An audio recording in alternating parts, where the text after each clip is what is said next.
Hello, everyone, and welcome back to another Babbling Irons match preview, the first of the new Premier League campaign slot. It's been a while, but we're back into the Premier League action. Aston Villa at home to kick off our 2024-25 campaign in the Premier League. And yeah, how are you feeling about the season? You excited? I'm really excited. I've missed football, and I think it's weird to say in a summer chock full of football, but I think I just missed West Ham. And missed Championship, League One football. So I am delighted, and obviously with the way the window's gone as well, I think it's been fantastic. So I'm even happier. What are you most looking forward to about our first game against Aston Villa? Is it any player in particular? Is it just everyone gelling with the new manager? What's your first feelings? I'm really excited to see what the atmosphere is like with Lopetegui. I think if you'd said him kind of when it was announced it was him, I think there was still quite a lot of trepidation. You know, there was with us as well. Yeah. But I think since he's come in, everything that he's put out has been really positive. All the media from the club, even just from the interactions with him and the youth team, like the younger players, it's been really positive. So that on top of the transfer hype, I think I'm probably most excited to see how Bowen takes the captaincy. And I think that will really, again, just put another extra notch onto the feel-good factor around the fan base. But I would also, I'm going to keep a good eye on Paqueta, because I think he's going to be very important in his creative aspects this season. And I'm really looking forward to see how he kind of does now that there's somewhat of the pressure has been lifted off him with this announcement that he's probably not likely to be charged anytime soon. Mm-hmm. So I think he will hopefully play like he's got a point to prove. Yeah, I think it's going to be an interesting game. Obviously, Aston Villa last season were fantastic, got Champions League football, finished fourth, played some fantastic football. Obviously, Ollie Watkins was producing ridiculous numbers, and we'll get into kind of the breakdown of the lineups shortly and how we expect us to line up, and also Aston Villa. But in terms of Aston Villa, how impressed have you been with them over the last season? And do you think they can kind of continue that into this campaign? And, you know, is this probably going to be one of the more difficult tests we actually have at home this season? Well, I think that it's a testament to the quality that they have, that, you know, players like Watkins are probably going to be, they're either going to be out the side or they're going to be coming off the bench, because I think, you know, they've largely been away. They've been to the Copa America, or they've been to the Euros. So that can be somewhat of a relief to West Ham fans as well, because, you know, hopefully it's a bit too soon for a few of them. But I think if there's any manager in the Premier League that I would want at West Ham, that if I could pick, it's probably, well, obviously apart from Pep, it would be Unai Emery. I'm a massive fan of his, and I think that he was so incredibly underrated before he came to the Premier League. But I think especially after he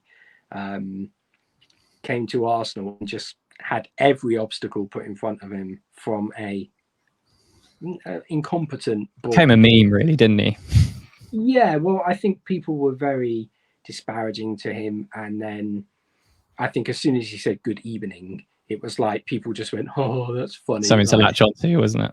Yeah, and it all snowballed from there, and he was very much.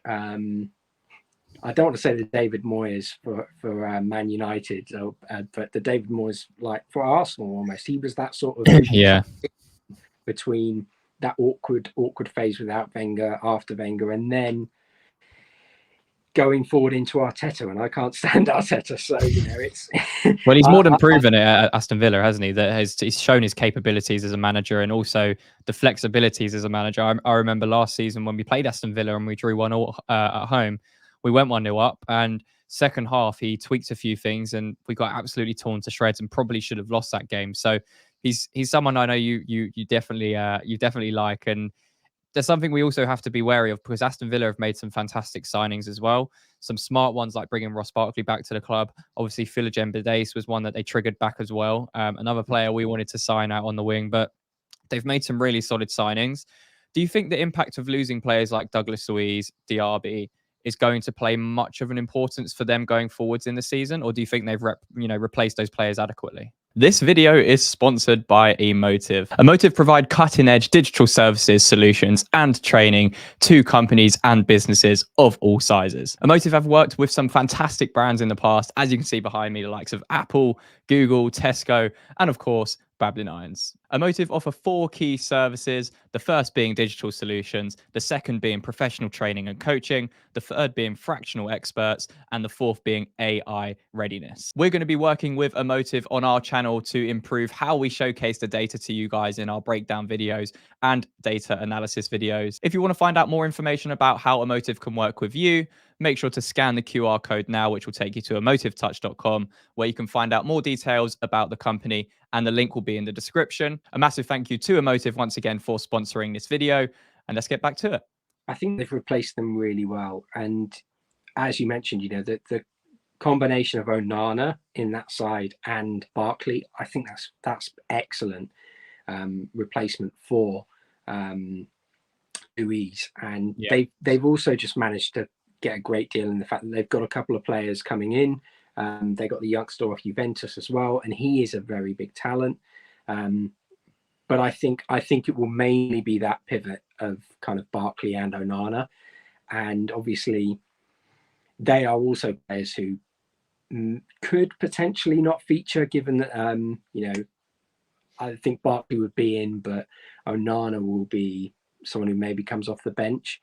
I think he'll probably be starting as kind of like the 6 for Aston Villa right now, because I think Kamara's out right now, so they don't really have that natural 6. So they've obviously got McGinn, Tielemans, Barkley, and Onana probably as their core 4. Obviously, you've got other players as well that can play in midfield for them, but that's probably going to be their core midfield. So they've got strength and depth, but they've also got options to come back from injuries and stuff as well, which is interesting.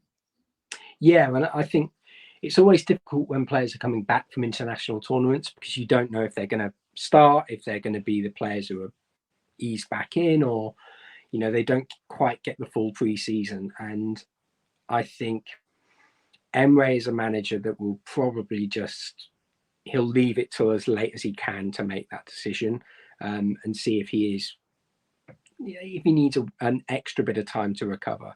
I think he'll probably start, in which case you're looking at a very dynamic but also physically imposing midfield. Another midfielder we were linked with and came very close to signing before he went to Everton as well. Yeah, and I mean that is a very frustrating reminder, but I think that he is someone who we got Paqueta instead, and I know there was some rumor that we could potentially get both, but I think that would have probably been a bit of a stretch. I think that when you're looking at Aston Villa's defence, that right back spot is very much up for question. But I think in terms of their attack and their midfield, they have got an excellent core group, and the strength there is something that I think I would not be surprised if they are pushing for that top 4 spot again. Yeah, I think they're going to be really strong. It'll be interesting to see how they balance the Champions League with the Premier League, because Champions League does not come around often. So I feel like, what we saw with Newcastle last season, they put so much mental and physical energy into that Champions League group stage. They didn't get through it, but it kind of did have an impact on their season in terms of number one, the injuries that they picked up, which can't always be attributed to that, but I think it probably played quite a big role in the the exertion they put into those matches and the energy that would have been exerted into them. But you're also looking at a team that did play in the Conference League last season in Aston Villa, so they were kind of used to the Thursday Sunday rotation. But Champions League's a different level, and fair play to them. Kudos to getting into the Champions League. It's a massive achievement for them, and I'm sure they'll do well. I think they'll be one of the more similar to how teams found us difficult to play in the Europa League. I think it'll be similar for Aston Villa. So if they can get through the group, maybe get a little bit lucky with the group that they get, I think they could go further than most think, but it could then compromise their Premier League performances. But I don't think Aston Villa fans would care too much if they went on a Champions League journey. But In terms of West Ham, lots of changes, lots of exciting additions, similar to Aston Villa. I think us and Aston Villa have probably been the more standouts in terms of our transfer activity this summer in the Premier League. How do we approach this tactically? I know it's completely different to what we've been used to under David Moyes, and we've seen elements of Julian Lopetegui and how he's been integrating, a much higher press, more possession-based football where possible. We haven't really seen it gel together because so many players have been missing. We've made signings recently, but what do you think the approach is going to be to this match to face Aston Villa from Julian Lopetegui? I think the approach has got to be, you want to get 3 points on the board. You're at home. It's the first game of the season, first game for the new manager. The approach has got to be really positive. And how many times last season did we talk about it feeling like a negative approach, or like we had to go a goal behind to have any sort of reaction? And I think that will be one of the first things that Lopetegui's tried to address, where he's basically going to say, look, you've got to start the season right, and you're in front of your home crowd. It's a time for you guys to really put your name on the team sheet after we've had such a big window. And I'd be really surprised if, the Paqueta, Bowen, and Kudus, if they're not starters. And then it's a bit of free for all, jostling for places with players like Todibo, if he's fit enough, and Kilman, potentially being those two who are favoured in the centre back position. The thing that really interests me is that I think now we've got a big conundrum at right back. Do we go with Aaron Wan-Bissaka? Do we go with Soufal? Well, let's bring up our prediction. That's a good segue in, because this is how we probably see us lining up. Not necessarily what we would do across the board, but it's pretty close to it. I think we saw last week with obviously the Real Betis preseason match of who we will probably try to line up with. I think because Alvarez is injured, obviously Rodriguez is the natural replacement in midfield. With the back line, I think, as you say, Wan-Bissaka and Todibo, those are probably the biggest calls, and also Antonio or Fulkrug. So do you expect Wan-Bissaka to start over Kufal like we've got here? And same with Todibo, does he come straight in too in that back line? I think Todibo comes straight in, especially with the rumours that Mavropanos could well be up for sale, up for grabs. I would be really surprised if Todibo doesn't start, unless there is an issue in terms of fitness there. But for me, I think Wan-Bissaka is the big kind of money signing that I'd be surprised if he didn't start. I think he will get the best out of Todibo as well, and he will allow him to play that bit more of a progressive role, a ball carrying role as a centre back, which is where he excels. So I would be surprised if we don't start with Aaron Wan-Bissaka there. I think it could be considered quite harsh on Soufal. I know he was criticised, and fair enough, for the number of goals that we conceded last season. But I think, let's be honest, playing with Jean-Claude Todibo next to you and playing with the Zuma of last season next to you, that's a very different prospect. So I personally think that it's one of those where I don't really mind who starts. I think it's just nice to have strength in depth in that position. Yeah. And to be totally honest, again, the fact is that if you were giving me this decision last season and we were looking at Soufal or Ben Johnson, well, it's a big drop off from Soufal to Ben Johnson, in my opinion. And that gap is almost non-existent when you look at Aaron Wan-Bissaka and Soufal. Obviously, the only question mark over Wan-Bissaka is how much football he's played. But he had a pre-season at United, didn't he? He was playing. Yeah, but it's overall, it's he hasn't had a full season of competitive football. So that's kind of the only real question mark over him, in my opinion. What about Ward-Prowse? Because obviously we saw Souček start over Ward-Prowse against Betis, and Antonio started over Fulkrug.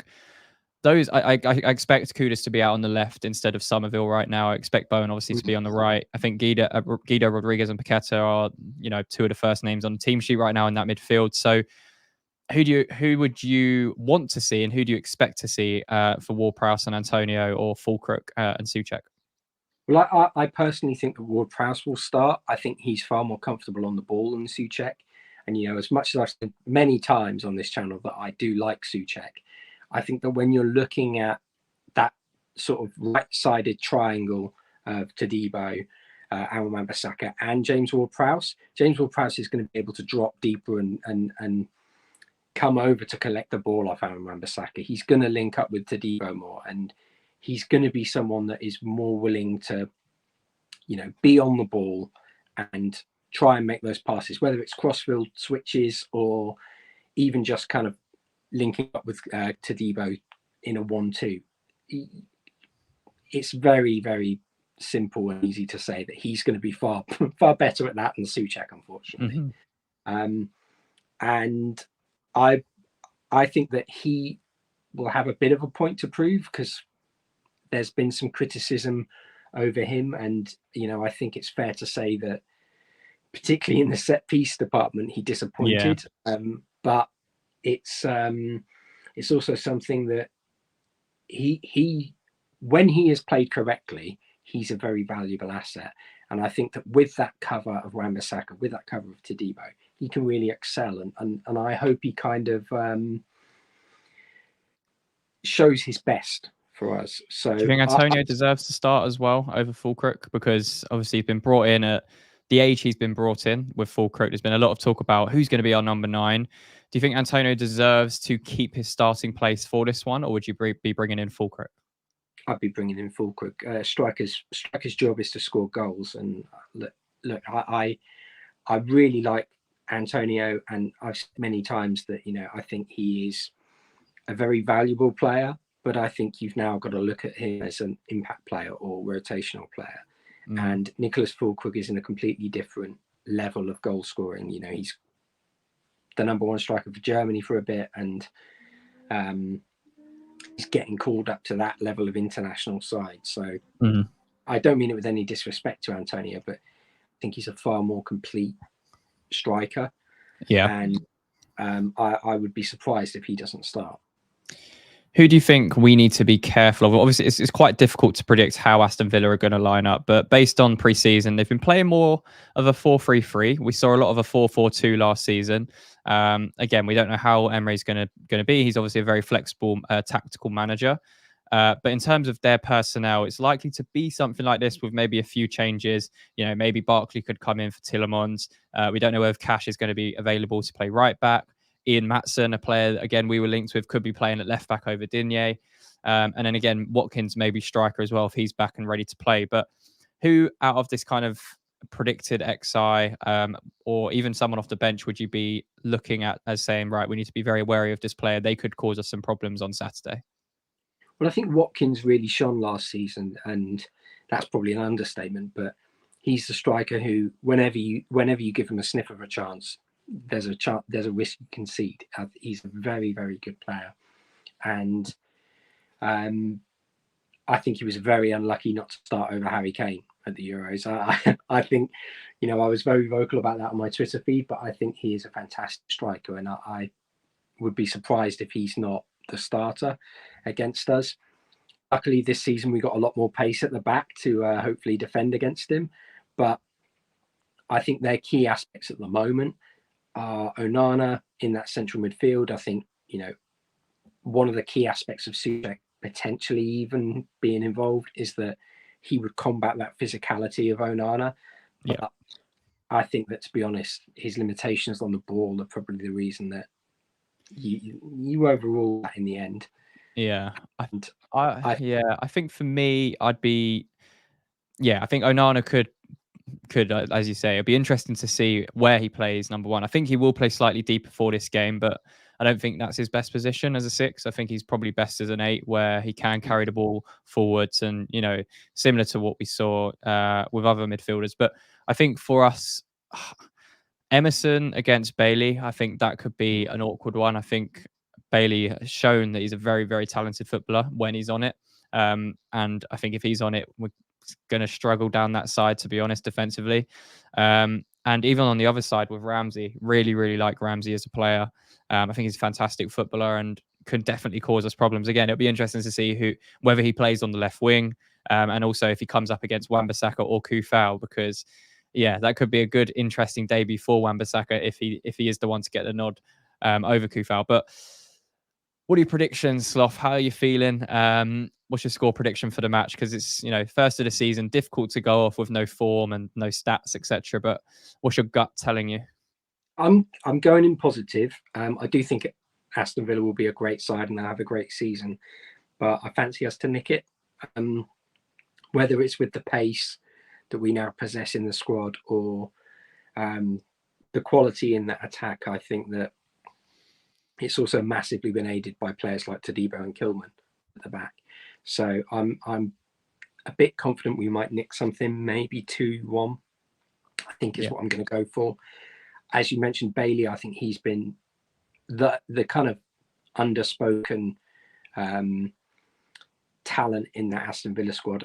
Diaby is someone who I was a huge fan of, and I think he wasn't at that level for Aston Villa. I think Bailey, he wasn't always playing, but when he did play, his involvement and his sort of goals and assists were fantastic. That record is excellent last season, and he's someone that I think we could well struggle with. So I wouldn't be surprised if him and Watkins link up for a goal. Yeah, no, wouldn't surprise me as well if Watkins is playing. So, yeah, I'd probably say 2-1 as well. I think, going to it positive, I think we're going to be massively up for it with the new manager and obviously the new signings as well.